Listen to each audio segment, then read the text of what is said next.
Growing up is a funny thing. Most people get to that point in life where they have an experience that they find it has a certain level of profundity, an experience that's usually called a religious experience. For me, in typical fashion, this came while studying physics, in particular a process called stellar nucleosynthesis. They say that stargazing can be one of the most humbling experiences you can have. In fact, Neil deGrasse Tyson, a famous astrophysicist, was told by a psychologist who was studying insecurity that Neil's show about the cosmos was one of the greatest contributors to the feeling of smallness that he'd ever seen.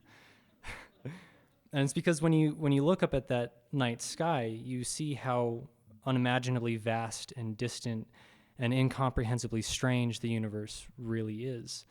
But it doesn't have to be that way. After the Big Bang, there were only two elements in existence, hydrogen and helium, and eventually those two formed the very first generation of stars. And it was in those stars, in those giant fusion nuclear reactors, that the hydrogen and the helium were formed together to form new elements, and then recombined and recombined all the way down to iron. And that is stellar nucleosynthesis.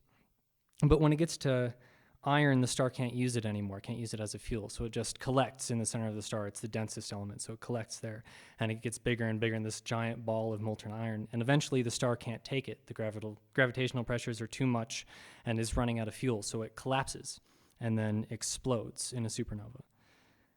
And the energy released in that explosion is so great that it creates the rest of the elements on the periodic table all the way down.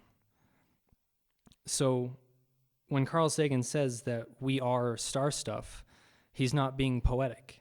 He's being literal, because we can know that almost every single atom in our bodies was quite literally forged in the heart of a star.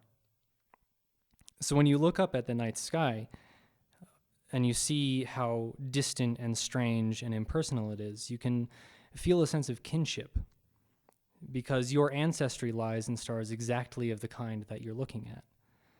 All that strangeness, all that vastness is something of which you are a part. And all of that is a part of you. So that's what this next piece is about. This is entitled Forged by Stars.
Thank you.